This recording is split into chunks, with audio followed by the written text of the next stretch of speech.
ಇನ್ನು ಕೇಂದ್ರ ಚುನಾವಣಾ ಆಯೋಗದ ವಿರುದ್ಧ ಲೋಕಸಭಾ ವಿಪಕ್ಷ ನಾಯಕ ಗಂಭೀರ ಆರೋಪ ಮಾಡಿದ್ದಾರೆ. ಮತಕಳ್ಳತನದಲ್ಲಿ ಚುನಾವಣಾ ಆಯೋಗ ಸಂಪೂರ್ಣವಾಗಿ ಭಾಗಿಯಾಗಿದೆ ಅನ್ನೋದಕ್ಕೆ ನಮ್ಮ ಬಳಿ ಸೂಕ್ತ ದಾಖಲೆ ಇದೆ. ಆ ದಾಖಲೆಯ ಬಾಂಬ್ ಏನಾದರೂ ಸಿಡಿದ್ರೆ ಚುನಾವಣಾ ಆಯೋಗವೇ ಇರಲ್ಲ ಅಂತ ಸಿಡಿದಿದ್ದಾರೆ. ಈ ದಾಖಲೆ ಬಾಂಬ್ ಆಗಸ್ಟ್ 5ನೇ ತಾರೀಕು ಬೆಂಗಳೂರಿನಲ್ಲೇ ಬ್ಲಾಸ್ಟ್ ಆಗತ್ತಂತೆ.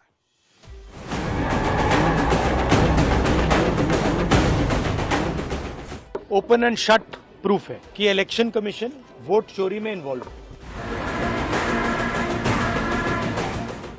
एटम बॉम्ब है, फटेगा तो आप इलेक्शन कमीशन आपको दिखेगा नहीं हिंदुस्तान में। ಮತಗಳ್ಳತನಕ್ಕೆ ಸಂಬಂಧಿಸಿದ ದಾಖಲೆಗಳ ಆಟಂ ಬಾಂಬ್ ಸಿಡಿಯುತ್ತೆ. ಬಾಂಬ್ ಸಿಡಿದ್ರೆ ಚುನಾವಣಾ ಆಯೋಗವೇ ಇರಲ್ಲ. ರಾಹುಲ್ ಗುಡುಗು. ಕಳೆದ ಲೋಕಸಭೆ ಚುನಾವಣೆಯಲ್ಲಿ ಮತಕಳ್ಳತನ ನಡೆದಿದೆ ಅಂತ ಗಂಭೀರ ಆರೋಪ ಮಾಡಿರೋ ಲೋಕಸಭೆ ವಿಪಕ್ಷ ನಾಯಕ ರಾಹುಲ್ ಗಾಂಧಿ ಇವತ್ತು ಬಾಂಬ್ ಸಿಡಿಸಿದ್ದಾರೆ. ಆಗಸ್ಟ್ 5ಕ್ಕೆ ಬೆಂಗಳೂರಿನ ಫ್ರೀಡಂ ಪಾರ್ಕ್ನಲ್ಲಿ ಪ್ರತಿಭಟನೆಗೆ ಅಖಾಡ ಸಿದ್ಧವಾಗಿರೋ ಹೊತ್ತಲ್ಲೇ ಆಗಸ್ಟ್ 5ಕ್ಕೆ ಏನ್ ದಾಖಲೆ ರಿಲೀಸ್ ಮಾಡ್ತೀವಿ ಅನ್ನೋ ಸುಳಿವನ್ನ ರಾಹುಲ್ ನೀಡಿದ್ದಾರೆ.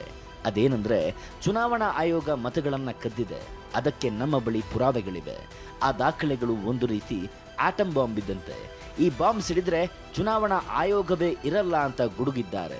वोट चोरी हो रही है, अब हमारे पास ओपन एंड शट प्रूफ है कि इलेक्शन कमीशन वोट चोरी में इन्वॉल्व है। और मैं लाइटली नहीं बोल रहा हूँ, मैं 100% प्रूफ के साथ बोल रहा हूँ। आप सबको पता लग जाएगा जैसे ही हमने ये रिलीज किया, पूरे देश को पता लग जाएगा कि इलेक्शन कमीशन वोटर चोरी करा रहा है। किसके लिए करा रहा है, किसके लिए करा रहा है?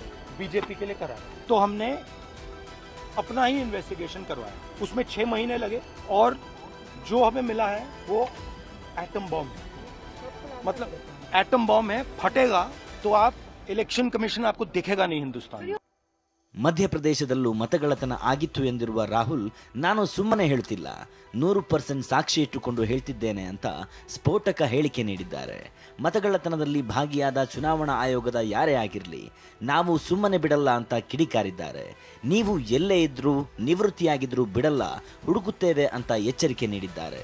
मैं ये बड़ी सीरियसली बोल रहा हूँ, जो भी ये काम कर रहे हैं इलेक्शन कमीशन में, जो भी ये काम कर रहे हैं right from the top to the bottom, आप एक बात याद रखिए, आपको हम छोड़ेंगे नहीं। कुछ भी हो जाए हम छोड़ेंगे नहीं आपको, क्योंकि आप हिंदुस्तान के खिलाफ काम कर रहे हो।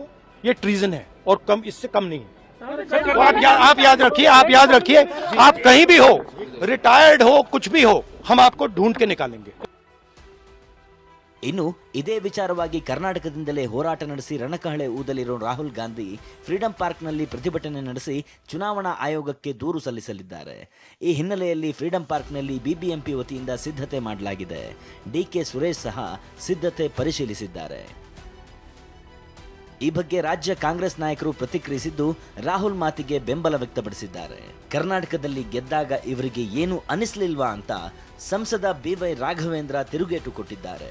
ರಾಹುಲ್ ಗಾಂಧಿ ಅವರ ಹತ್ರ ಪುರಾವೆಗಳಿದಾವೆ ಮತ್ತು ಅವರು ಒಂದು ಅಧ್ಯಯನ ನಿರಂತರವಾಗಿ ಮಾಡ್ತಾ ಇದ್ದಾರೆ, ಅದನ್ನ ಅವ್ರು ಕೊಡ್ತಾರೆ. ಈ ಸಲ ಬಹಳ ಫೇವರಬಲ್ ಆಗಿ ನಮ್ಗೆಲ್ಲ ಇತ್ತು. ನಾನು ಇದನ್ನ ನನ್ನ ಡಾಟಾದಿಂದ ನಾನು ಹೇಳ್ತಾ ಇಲ್ಲ, ರಾಹುಲ್ ಗಾಂಧಿ ಅವ್ರ ಹತ್ರ ಎಲ್ಲ ಸಂಪೂರ್ಣವಾಗಿ ಮತ್ತು ಮಾಹಿತಿ ಏರಿದೆ. ಅವರು ಅದನ್ನ ನಾಳೆ ಮಾತಾಡ್ತಾರೆ, ಅದ್ರ ಬಗ್ಗೆ ಸಾಕ್ಷಿಗಳನ್ನು ಕೊಡ್ತಾರೆ. ಕರ್ನಾಟಕದಲ್ಲಿ ಅವ್ರದ್ದು ಸರ್ಕಾರ ಆಡಳಿತಕ್ಕೆ ಬಂದಾಗ ಪಾಪ ಅವ್ರಿಗೇನು ಅನಿಸ್ಲಿಲ್ಲ. ಅವರಿಗೆ ಪಂಜಾಬಲ್ಲಿ ಕಾಂಗ್ರೆಸ್ ಸರ್ಕಾರ ಆಡಳಿತಕ್ಕೆ ಬಂದಾಗ ಚುನಾವಣಾ ಆಯೋಗ ಎಲ್ಲ ಸರಿ ಇತ್ತು. ಆದರೆ ಇವತ್ತು ಚುನಾವಣಾ ಆಯೋಗನ ಪ್ರಶ್ನೆಯನ್ನು ಮಾಡುವಂತ ಒಂದು ಸಂವಿಧಾನಬದ್ಧ ಒಂದು ಸಂಸ್ಥೆಯನ್ನ ಪ್ರಶ್ನೆ ಮಾಡ್ತಾ ಇದ್ದಾರೆ.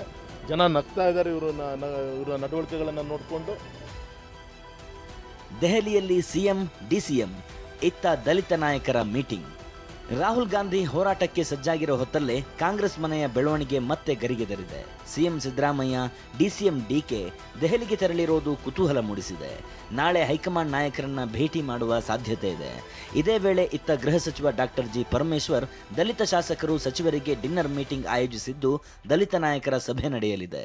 ಜೊತೆಗೆ ಆಗಸ್ಟ್ 6ರಂದು ಪರಮೇಶ್ವರ್ ಬರ್ತ್ಡೇ ಇದ್ದು ಪರಮೋತ್ಸವಕ್ಕೆ ಬೆಂಬಲಿಗರು ಸಜ್ಜಾಗಿದ್ದಾರೆ. Bureau report, ಟಿವಿ9.